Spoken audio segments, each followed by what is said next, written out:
More exciting of Here we go. we've got Erwin here. We're live, I'm Erwin. back. It's always great to see you. You did it faster than anybody else has done who didn't have their video going. So either it's lucky or you're really good at something you're just starting to learn. So with that said, I was just opening the show, introducing Karl Dakin, who's our regular, has his own show on Tuesdays mornings that precede this. That is instant funding, I believe, and if and also has a wonderful daily newsletter, and just this week added a weekly newsletter. So Carl's just really prodigious and active. Erwin is a returning guest. Had Erwin on with Con just a few weeks ago. Erwin's up in Calgary, runs a very significant business, primarily into financing, and that's why I chose financing as the word of the day. Uh, the chat's wide open. We all depend on chat to be as relevant and bring as many value-added takeaways as possible to justify everybody's time, effort, and resources today. With that, I'll lead off with Karl. Karl's been very active. California last week, Belize last month, just a real globetrotter. Why don't you kind of share a little update, Karl? And Karl's, for Erwin's sake and everybody else's, also into financing, and that's why I thought it would be a great pair up today. So, Karl, why don't you take it away, and then we'll swing it over to Erwin. Well, thank you, Don. I appreciate being a guest on your show this Monday morning. As you described, I was in California all last week supporting a client's annual conference where we were dealing with high-end real estate and ultra high net worth individuals. I still can't get that to roll off my tongue quite the way I would want. And yeah, I took a group of MBA students down to Belize last month, where we gave them a chance to look at the world from a different perspective. And I will be in Austin next week, late next week, where I'm walking some dirt for a possible theme park with a dinosaur background.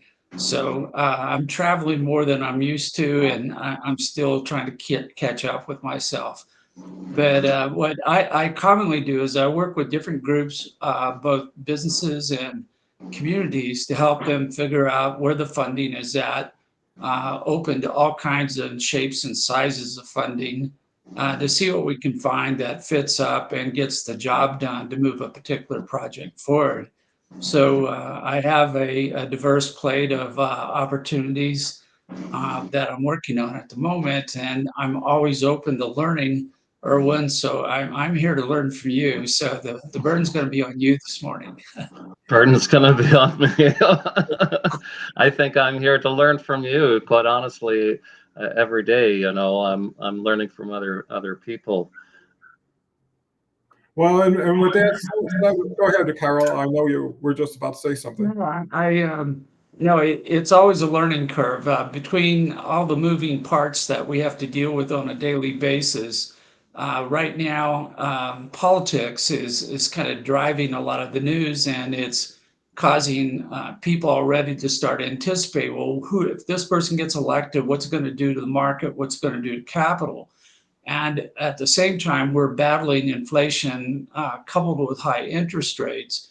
And at the real estate conference, as an example, I talked to a number of brokers who said that because everybody kept telling them that the interest rates were going to come down, buyers and sellers were kind of frozen in place waiting for that major move. And then with the large antitrust action where they supposedly are going to drop one half of the broker fees, a lot of people think that they're going to save money that way. So it's caused a major pause in a major industry that is out there. But we spent a lot of our time talking about the market for high net worth individuals. But we ended up spending more talking more about AI and its impact on everybody everywhere, which is another major, I call it disruptor, that's impacting everything. So there's lots of things in the table that are all moving targets. And you have to constantly adapt to whatever the market is at the present time. So Erwin, you're up in Canada, Calgary specifically. So what are you seeing since we talked last as far as dynamic changes or things that you're starting to anticipate and initiate? Well, as Karl said, I mean, there's a lot going on. I think a lot of eyes are focused on the elections this November, and because of that, what I see is a lot of investors they're sitting on their money right now because they don't know what the future will hold. I think the times are still going to be pretty turbulent. And once we're past the elections, I think you're going to see business settle down. We're going to be able to get back to business and move forward. There are so many projects out in the world right now. I mean, and people have been looking for funding for years in cases. We see that, you know, and it's not an ideal time to move forward, but we on our side, we still continue to pursue because what we're doing is we're building all those relationships with the project owners. So that is key. You get those relationships in place, and then everything else will start to come in place after that. I want to say the projects that we look at are from 100 million and they go well into the billions. So we can go to 5 billion, 13 billion. So these are large projects, many of them in the energy industry. And if you take a look around the world, a lot of the projects right now have to do with energy transition, right? And of course, there are a lot of challenges that come with those, in fact. Well, why don't you, how did you get into the business you're into? And, how does it feel going after billion-dollar financing opportunities? Well, how did I get into it? Well, when I first started with ATS, we actually looked at cost reduction, and worked with small, medium, large players, and so we have been shifting our focus around. What's interesting is the last couple of years or so, people are not as interested in cost reduction, even though we would look at that as performance based with our solutions. It's an interesting time. I think people aren't really thinking rationally like they normally would. I think there's fear, there's anxiety. You're smiling there, Karl. I think it's fear, anxiety, and great concern, as to what will happen in the future. But going back to your question, though, I got roped into the funding here because we started noticing so many projects out there, so let's take the opportunity, build on those relationships, and then we can look at cost reduction as a future solution, with those companies. So that's kind of the process that we're looking at. Okay. So why would someone, how do you distinguish and differentiate yourself in the marketplace? Well, what first and foremost, I think it has to be integrity. People, when they're looking around, who can you trust today? Who do you trust? And so that is number one question. Who do you trust? There's so much misinformations out there. There are a lot of fraudsters out there. You don't know when a project comes your way. Is there actually a project there? Mm-hmm. You're all smiling, but it's true. That's where we're at today, and so we have to be very, very diligent with our process, because there are people taking advantage of these times as well. There's always opportunities to make money in the wrong way, and we are not people of that character whatsoever. So we have to make sure that we're building our business on integrity, and we have to be transparent with people. Be open with your communications. Don't hide anything. Anytime I see that from business, well, why can't you tell me? I have a question mark, and maybe I should just go elsewhere. Mm-hmm. So with the kind of financing that you're going after, how long of a time frame is it from the time you start? Because it seems like those take a little bit longer. They certainly do, Don. And I want to say too is that what we are noticing is that virtually no project is ready, shovel ready and financing ready. That's what we are noticing. And you have to keep in mind that people with their projects, that's their baby. And people are emotional creatures, you know, they want that baby, you know, fed, and they want it growing up into maturity. They want to see things happen, right? But there are a lot of steps involved when it comes to funding. I mean, when we look at factors with the project, there are literally hundreds and hundreds of factors that go into each project, you know, and we have a document that we actually send off to people. Why didn't my project go anywhere? Well, here's the document. You can just see how thorough we are. And that shows just we do our due diligence. You know, we want to make sure that everyone wins in the situation, win all around. That's the ethical way of doing business. Well, that's great. I think but let me switch to our audience and recognize them. Carrie's here. Did you hear about the hailstone who became a detective? He was known for cracking the coldest cases. Carrie has a joke every day. Dennis is here. Dennis is a favorite every day. Has a cool heating and air conditioning business in Colorado for 49 years. Got to give you credit, Dennis, for consistency and reinventing yourself so much.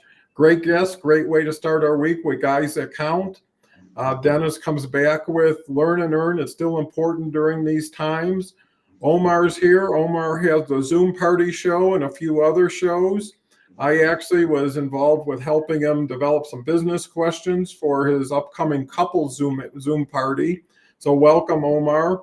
So Karl, I think a lot of what Erwin has to say is a lot of what you believe in as far as high level of integrity, doing proper due diligence. I know you send out something for someone to be able to fill out and gather information. I know that the hardest thing we all have to deal with is time efficiency, and getting to where you need to get to, at least understanding and awareness is critical to not continue to spend or waste time when, you know, it's not very viable, or there's just inherent issues that you really can't help a person with. So Karl, what are you starting to see as far as adjusting your approach to the dynamic, ever-changing marketplace?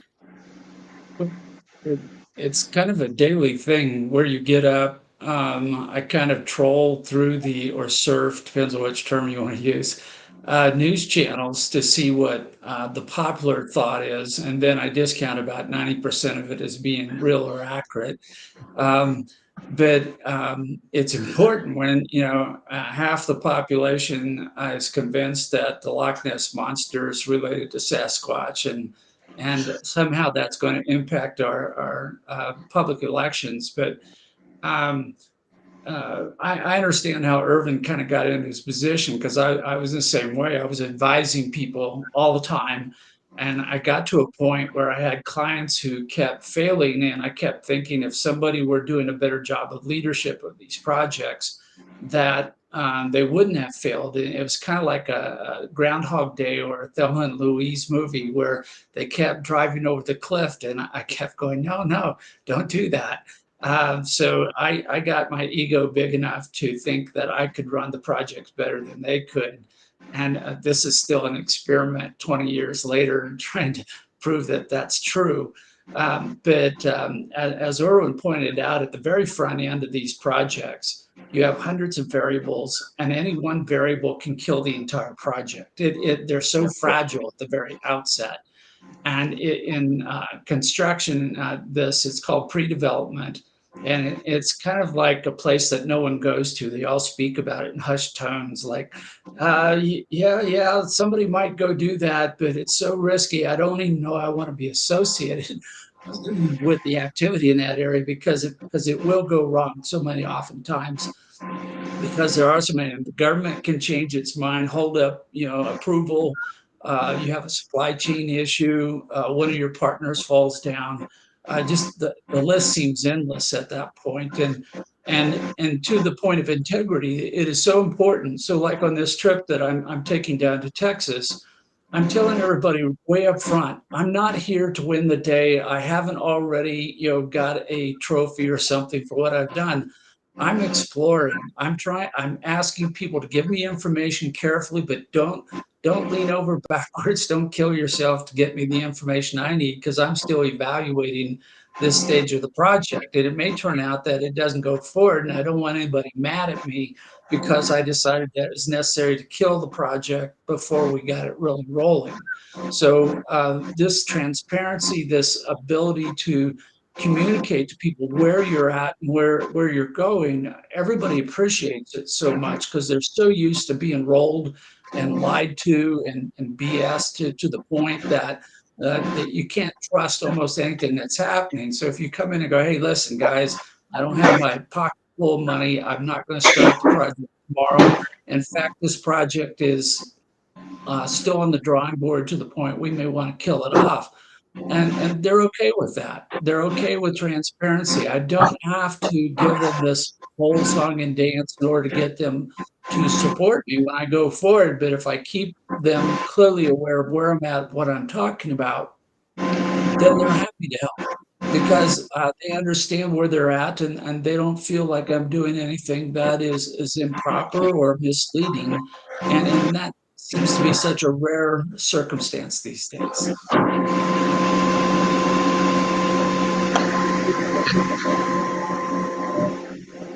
With that said, you know, it's fascinating someone for a suit. Don, we're having a hard time to hear you.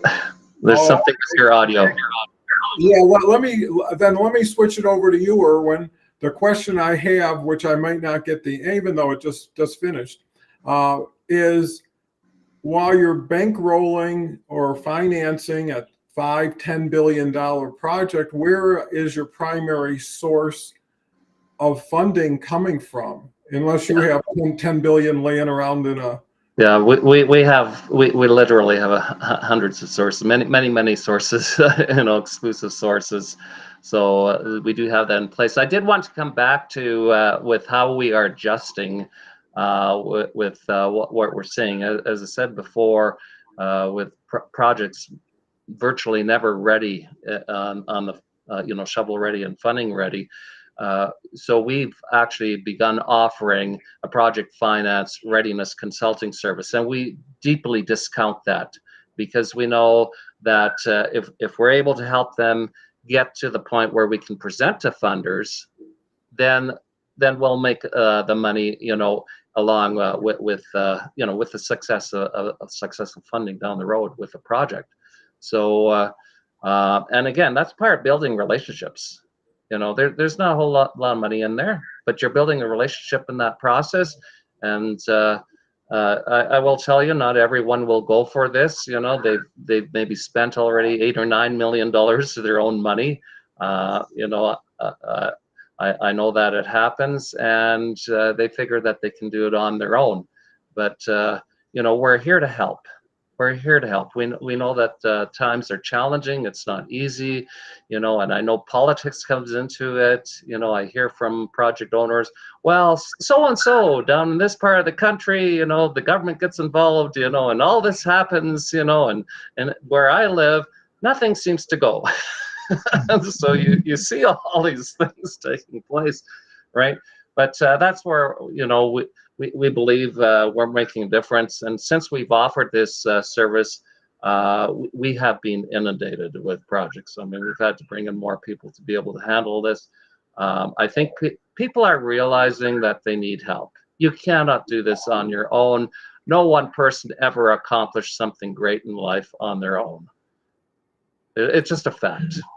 No, that's well said.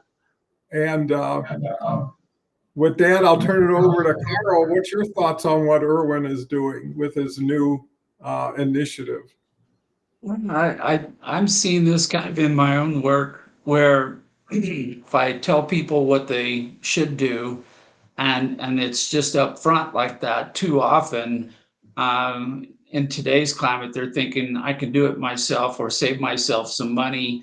And it's a little bit of, I would call it a bad genetic trait of entrepreneurs to do it themselves anyway. But as money becomes more scarce or they become more afraid of the economy and what's going on, there's a tendency to pull back and try to do it yourself at times when maybe it was the worst possible time to pull back away from expertise. But I have found that to some degree, I have to invest into a new project. It's not discounted. It may be, I'll do the first part for free, or I'll do something like that. But it is intentionally intertwined with two or three later stages where I can make my money back. And I tell whoever I'm working with up front, I said, there's no such thing as a free lunch. If I help you over here, and then you're going to do stage 2, 3, 4, and 5. I want to be part of all those because that's how I get paid back.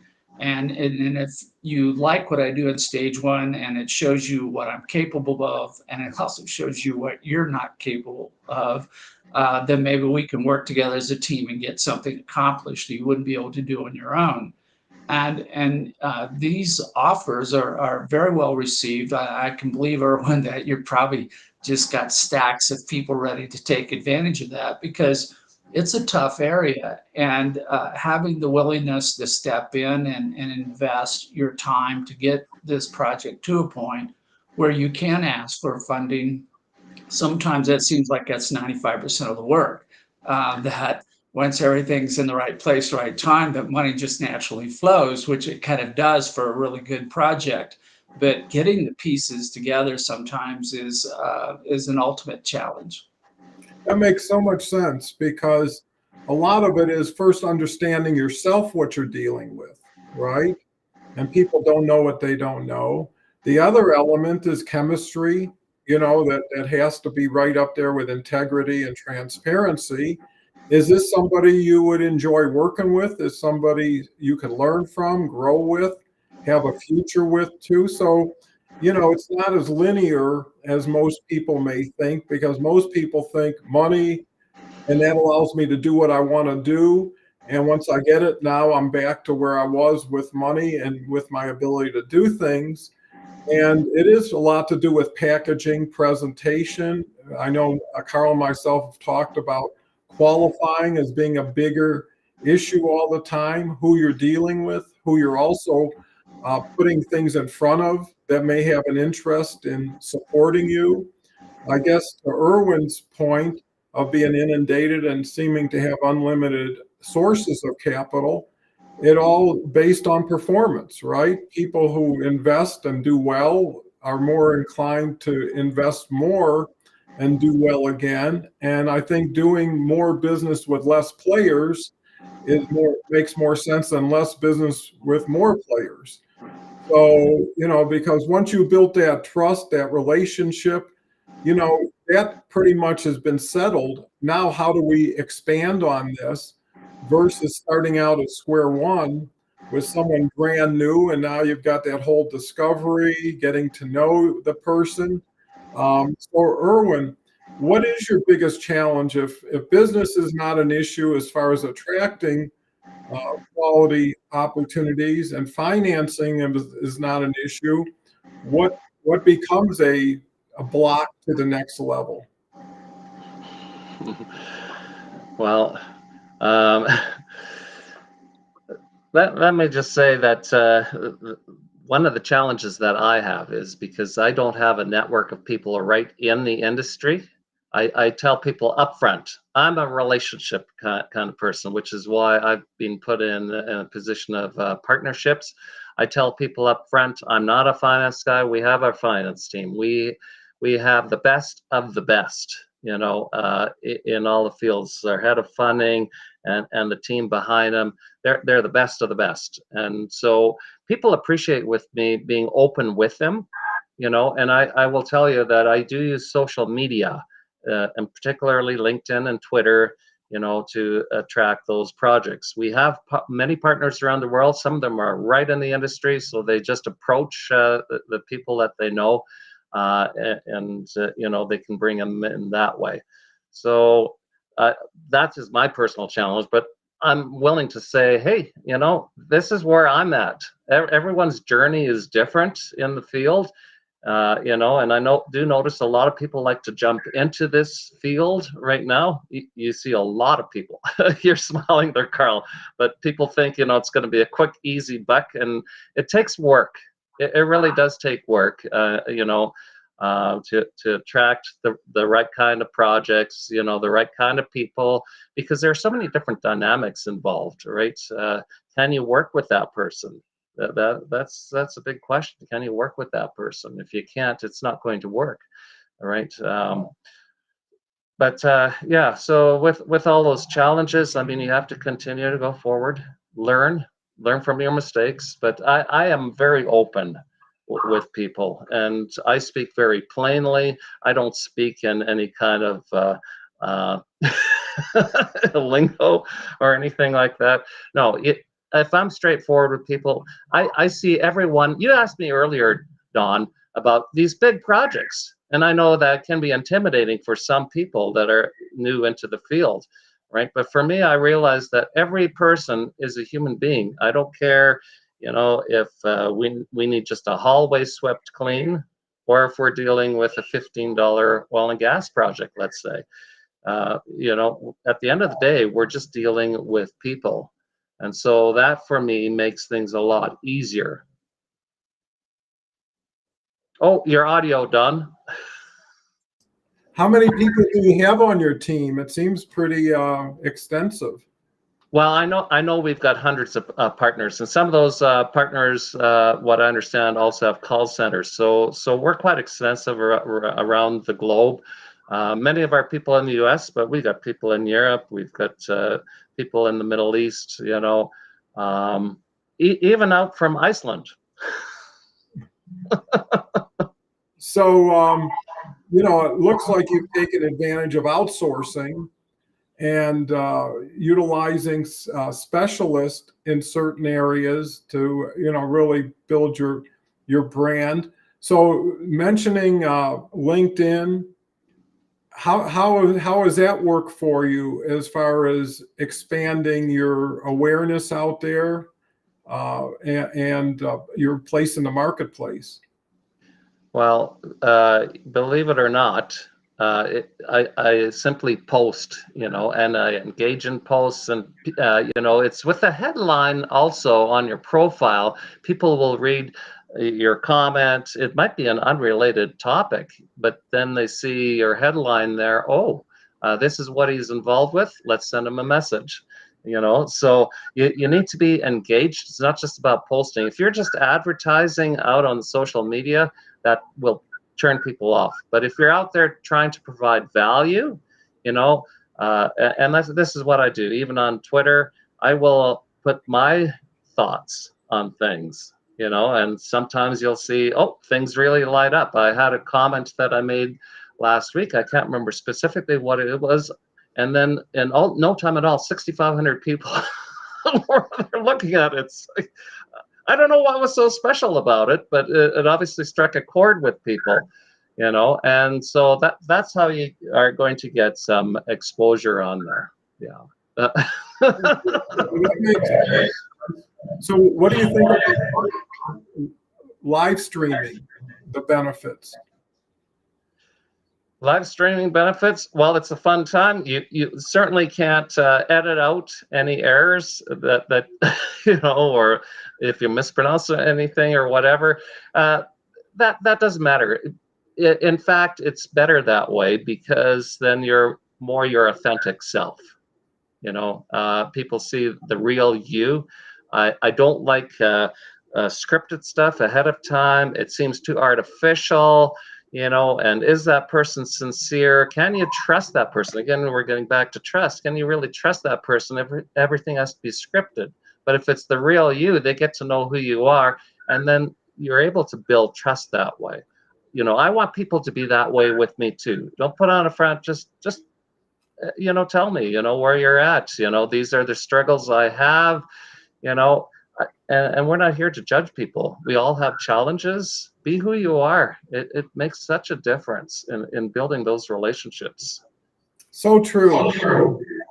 Karl, what's your thoughts? You've been doing live streaming now for quite a bit. How has that changed your view of the marketplace? Well, skipping over my last attempt on Tuesday when I blew up my entire presentation because we couldn't get enough internet bandwidth. We'll just skip over that particular learning event in my career bit. I found it's so much better. The word of the day seems to be authentic, and it was raised in this conference I was at repeatedly that you have to set aside the sales pitch. You have to set aside anything that looks like you're trying to get somebody to do something, and put yourself in a position of giving. So as Erwin pointed out, jumping in whenever you can, saying like, here, I saw something you were talking about. I'd like to help you understand it better or do something better. And LinkedIn is working me through the fundraising badge right now where I get to jump in and comment, but sometimes their questions are a little off to reality, for lack of a better description. And it's one of the problems I have in funding is that too many people come at an investment as though ROI is the singular only metric for doing it. And yet so rarely is a decision made on ROI. It's emotional, it's personal, it has career-driven aspects, it may have all kinds of other reasons why somebody makes a decision. And so once they see you and understand that you're real and you are trying to help them, and yes, of course you're trying to monetize your work and you've got to make some living, but if you set that aside just long enough to help somebody out, then it changes the relationship, both starting and in the middle and in the back end.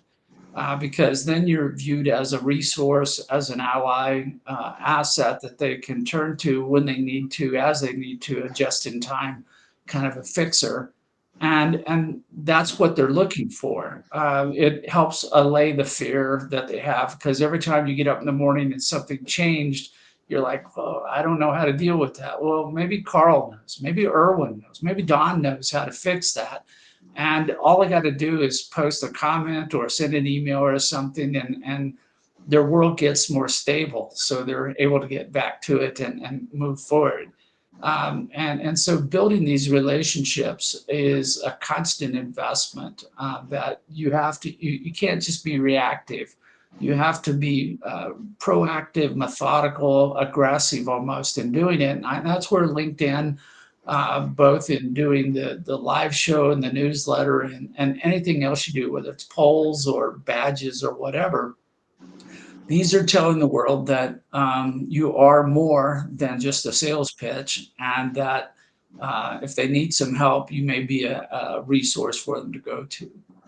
Well, I think that's so valuable. And, I read a book and I see that it really is applicable to LinkedIn and social media and pretty much everything else you do. And the book was named What's in It for Them, right? So if your focus is on how do I bring value, how do I address what someone has a concern about or has an interest in, you're going to open a door. And I think being proactive is very important, because a lot of people are waiting for something to happen to make something happen instead of putting their toe in the water, exploring.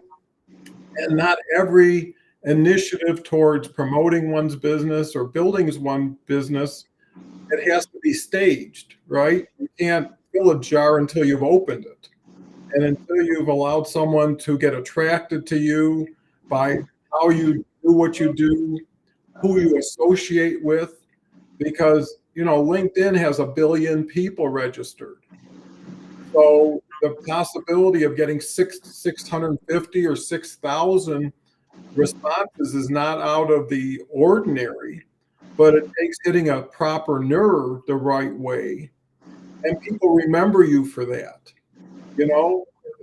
People think about things until they get to know people. And then the people become the most important part of the equation, because how do you respond to things? How do you, because not everything's going to run perfectly. And how do people adjust together?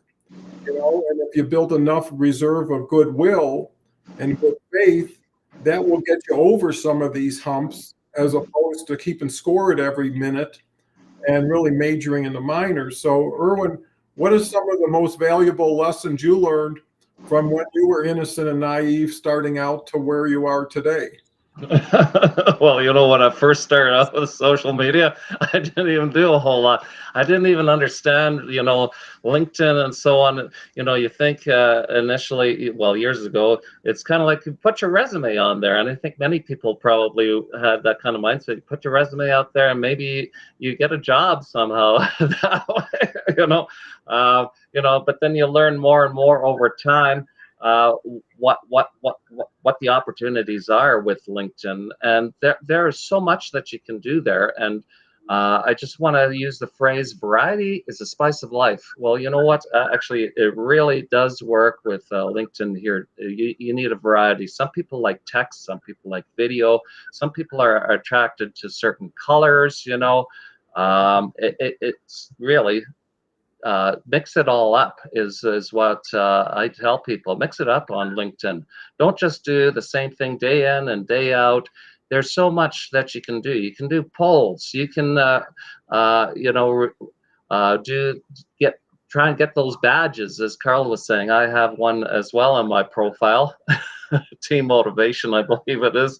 And I've seen people online, indicating too. It's so easy to get those. It's true. All you do is take some time to respond to those questions, and there's something new on your profile. And if people see a badge there, they think, oh, that person has something of value to say on this particular topic, whether it's sales or, operations or you name it. So it adds to your credibility. So you have to really do your research. What else is available? And while all this is happening, I know that LinkedIn regularly changes their algorithm. So I see all the smiles. And everyone would like to know, what exactly is that algorithm? Only the insiders truly understand how it works. But at the end of the day, I know it always comes down to what are you putting out there? What is your content? Is it something of value? Is it something that can benefit people? Is it something that can inspire them, encourage them?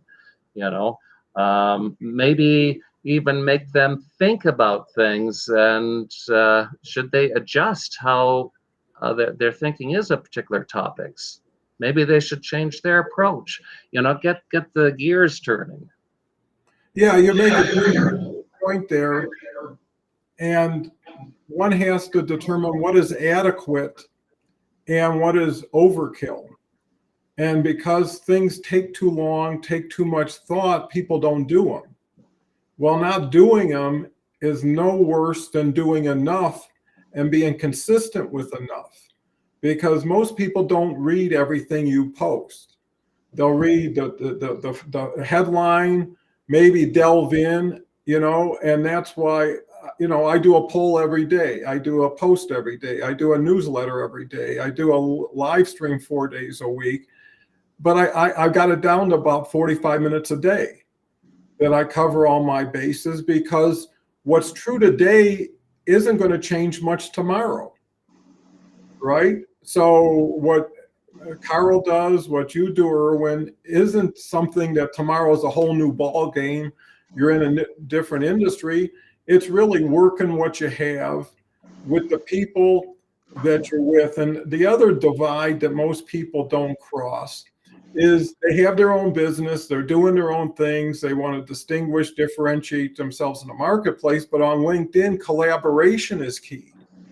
So how do you join forces with other people? Karl's in a group that we meet every other Thursday. It's all live streamers. We've got 7 people, and every other Thursday we show each other what are we doing, what are we learning, what's new with the algorithm. And when you talk about algorithm, it's not a singular idea.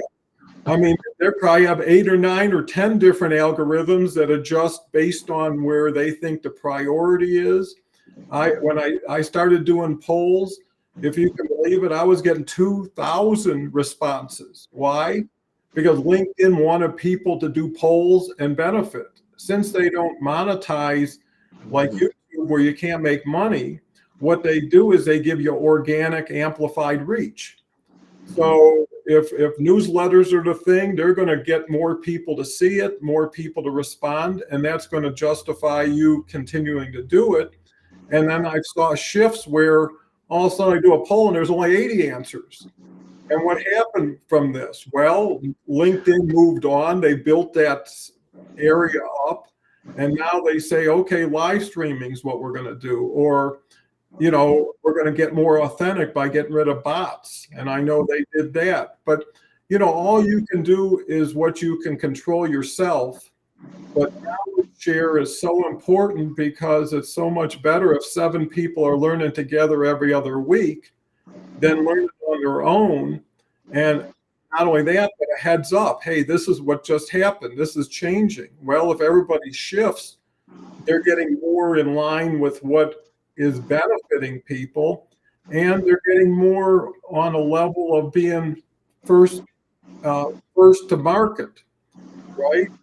And so it's really having a strategy. And most people just, what am I thinking about today? And that's still better than not doing anything. But unless you have a content strategy, and in most content strategies, it's picking an anchor or 2 at most, and that's it. So for the month, if I say, okay, it's going to be all about financing, right? That's what my content is. And everything that follows that should fold into that. And then how successful you are, you can pivot the next month or expand on that. But what you're trying to do is find like-minded, aligned people who share your core competencies. Because that's another mistake. You get caught up in numbers. Oh, I got 10,000 responses. Well, who are these 10,000 people? Will they be there tomorrow? Or just looking for the next great post? And that's where, you know, you get caught up in that. Is you think you're going to be like a TV show, right? A million viewers, and it's only going to grow. You know, if all you have is 7 or 8 players that you can really lock arms with and move forward with, it makes so much difference. Erwin, I could see you're about to say something. Yeah, I was going to say, so it's not just what you post, you know, your comments and that sort of thing, but also, and by the way, very few people out of the 1 billion+ users on LinkedIn actually engage in that manner. They just consume data, and that is it. So that is a huge part. The other part that people should use with their LinkedIn is their profile. If you take a look, so many people have not used all the different sections that you can add to your profile. There's a featured profile, and in my featured profile, that's where I have some of the financing stuff right there. I have a video there too from I think a few years ago, so people can get to know the authentic me. It's right there in the features section. You can put in your skills, recommendations for people. And by the way, if you want recommendations from people, you should give recommendations to people. I always say, if you expect to receive something, you have to give. And why can't we be the first ones to give? If they see that you're freely giving, then people will respect that and give back. So, so we need to really use our profile. We can use our profile. It also establishes our credibility. It establishes us someone that they can trust. Make sure your picture is in there. You talked about live streaming, Don, earlier. They want to see who are they dealing with. They want to see a face. You know, sometimes I get on a call with people, a Zoom call, and I don't see a face. I'm thinking, why not? Why can't I see your face? You know, I want to see your face, and that's how we are, you know. So who are you? They want to be able to see that online. We live in a digital age, so we need to use all the tools that are at our disposal. You make so many points because visibility is key. And I noticed in the last few weeks, you've been taking my polls and seeing your name show up.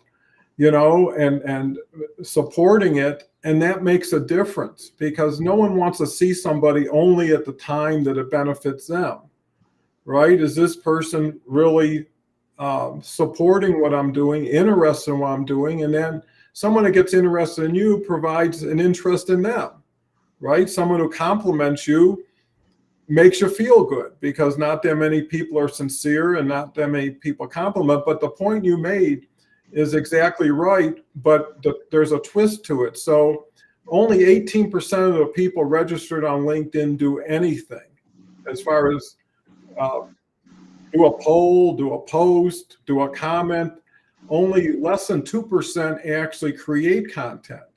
But what they found is 80% of the people who will do business with you are part of the 82% who never do anything. Right? So people tend to say, well, if they're not active, if they're not involved, if they're not this, then they're just in a wasteland. That's not true. Those people are here to learn, to buy, to engage. The people who are doing all this promotion and posting and live streaming are here to present and continue to present. So, LinkedIn is smart. I mean, they're owned by Microsoft. They got all kinds of resources. Microsoft is getting so much more AI oriented, and they're bringing it more into LinkedIn with suggestions, with tips, because what they're competing against is Facebook and YouTube and all these other social media platforms, but they're trying to do it in a professional way. And results are everything, because there has to be a return on your time and investment versus just being flattered or encouraged by people who support you. Is like, who wants to go to work here, and who wants to go to work with me in the area that I'm involved in? Because you can go anywhere and post your dog pictures and all your vacations, but that's not going to lend itself, unless you're a big influencer, to anything that's monetary. And people want to see how you do handle your time, how you do communicate, because in a lot of ways it's an audition, right? It's a free audition. People watching this today are going to know Karl better than they knew him yesterday. And something Karl might have said might have resonated with a certain audience. Something else Karl might have said resonates with a different audience. And personality. Naturally, you'd rather be with someone happy, smiling, and laughing, right? Than someone who's kind of dour, mumbles their stuff, could be a genius, but that's not going to attract people. So I guess you have to be a man for all seasons in some ways, but also learn from it, right? Because you're never there. Because first of all, it's a moving playing field. That even if you decide, I'm going to plant my flag in the ground here, the ground's going to move the flag with or without you. And also is, how do you do it? Because people are doing the best they can with what they have, but they know there's more they don't know. And why not, buy enough vowels before you try to solve the puzzle, instead, because the time frame is everything. And especially when you're talking about the time Erwin and Karl invest, there's a lot of time that goes into after you engage, right? The work starts when you get the project. Everything before it is getting to that point, but now you got to go to work. And how are you going to use and energy and resources? In turn, how are you going to help them understand that, hey, you are a quality investment instead of a quality cost, right? That you do bring added value. You can make this a better situation I could have done on my own. And I think that's compelling.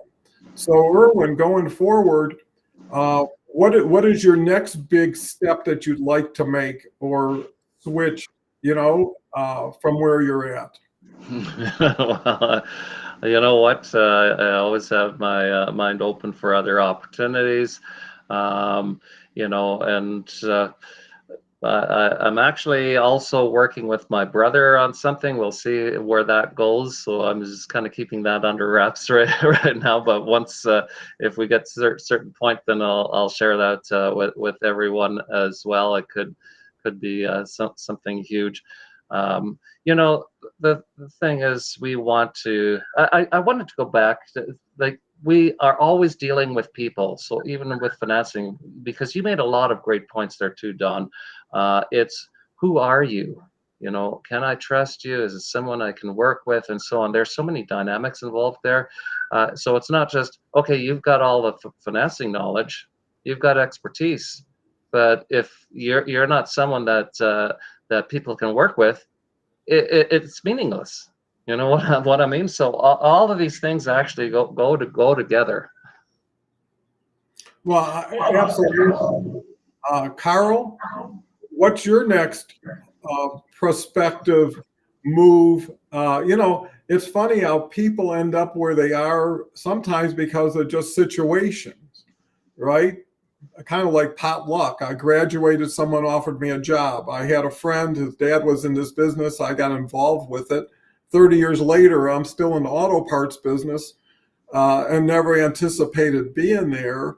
And I think at a certain point, you say, what do I love doing and want to do more of? Not always, where do I make the most money?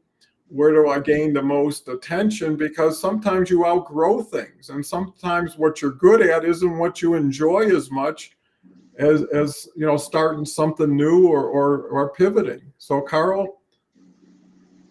Yeah, that's a tough one for me. I tend to have a shiny object syndrome or HDD as an adult, I think sometimes, where you want to chase a little bit of everything. I have a number of projects that I'm involved with where I play a role beyond that of just helping arrange for and look for funding. And one of them is an air disinfection equipment company that we got into during COVID. And then as COVID started to wane, the market kind of evaporated on us. But with the new avian flu coming out, I have people now asking me, well, what are you doing with that? And I'm like, well, it's sitting here. Let's get it going. What I'm trying to stick to my guns. I'm trying not to get pulled into projects where I'm in day-to-day operations on something that somebody else can do better. I'm focused more on finding project leaders or company leaders for individual opportunities.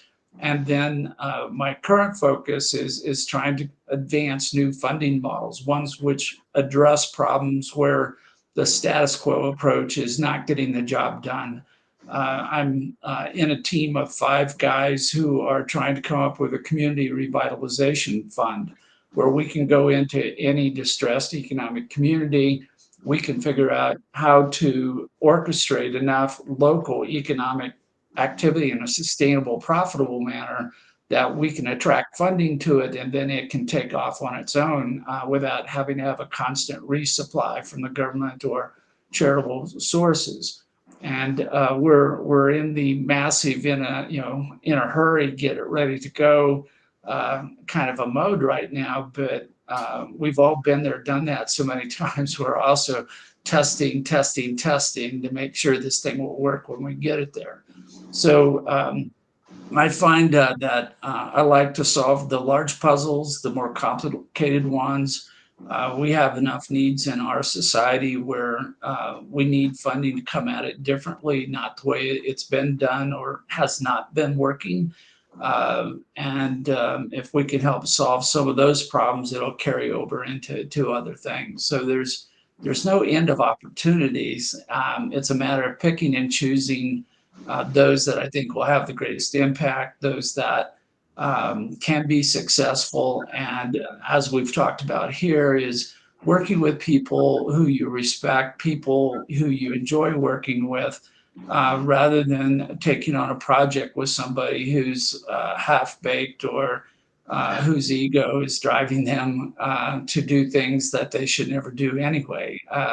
Those tend to be prone to failure eventually, if not out of the gate.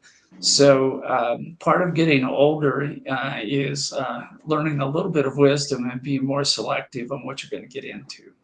Well, that's so important. And what I found is sometimes you're already where you need to be.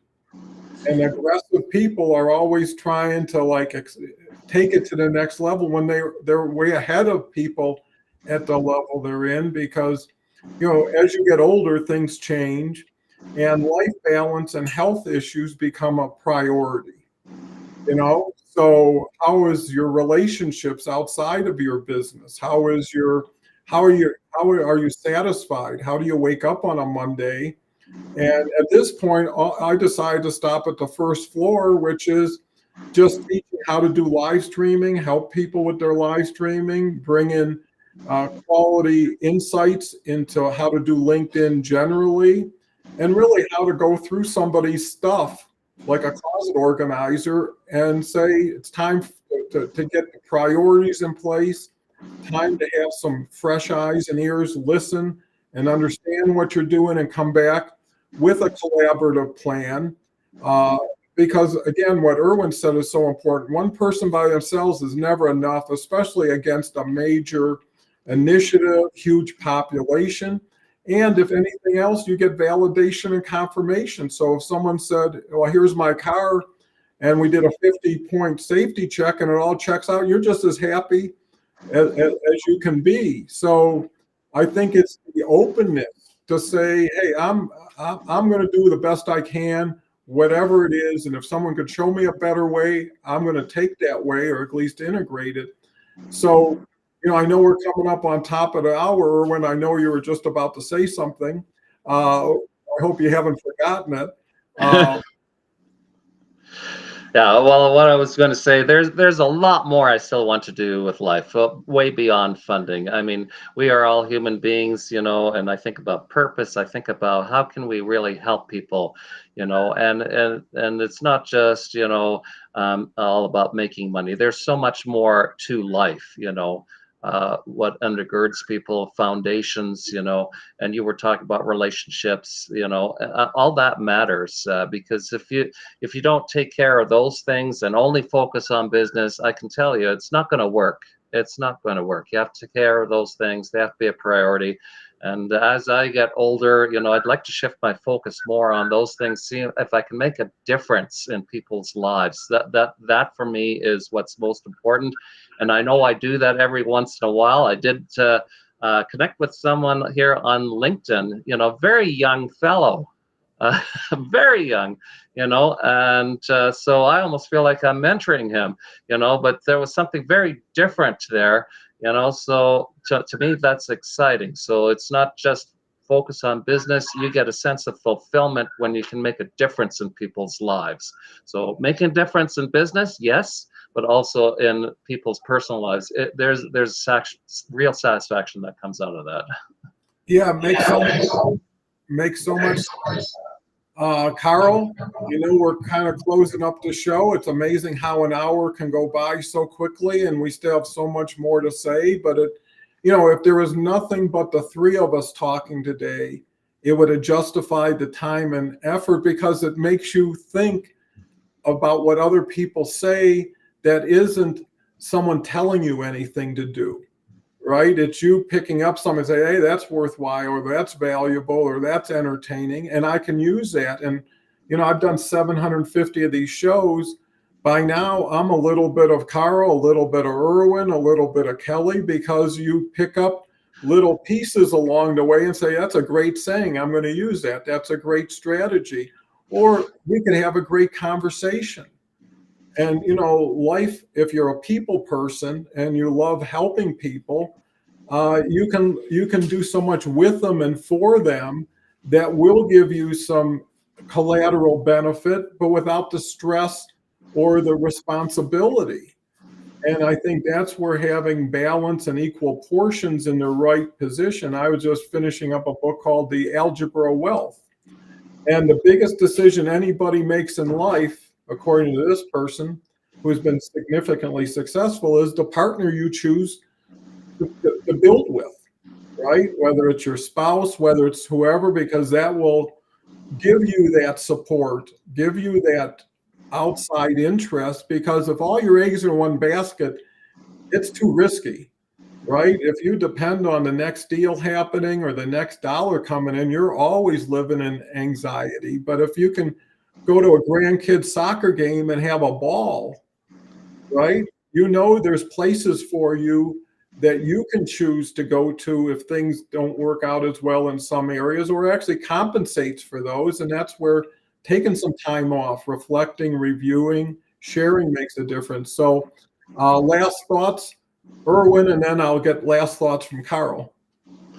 Well, I just hope people walk away with some value here today. But, you know, even though our topic was on financing, I mean, there's so much more that's involved. I just want to mention again what I said last time on your show, is that we need to view people not as transactions, but as actual people. They're emotional creatures. That's how you build trust, build relationships, you know, and never misplace that trust. Keep your integrity intact. So valuable. And one thing I'll add is creating a safe environment for people, right? So they're not always wondering what's wrong with this guy. When is the boom coming down? You know, what don't I know? And I think by laying the pavement here of people seeing you in your natural element, right, with other people and how you express yourself is pretty much a good indicator how they'll see you if they choose to work with you. So, Karl?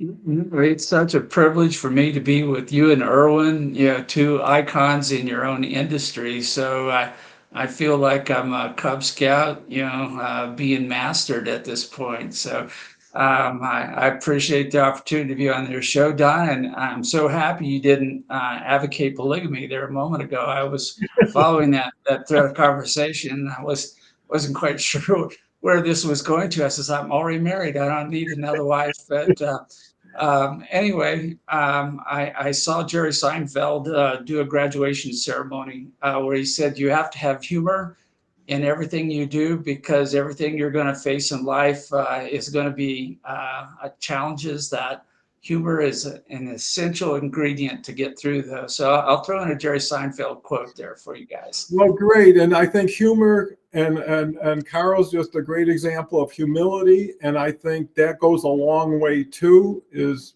understanding where you came from, understanding where people are coming from, and showing some grace and some kindness, you know, that may take a little more time or effort, but if it's who you are, that's who you should demonstrate yourself as.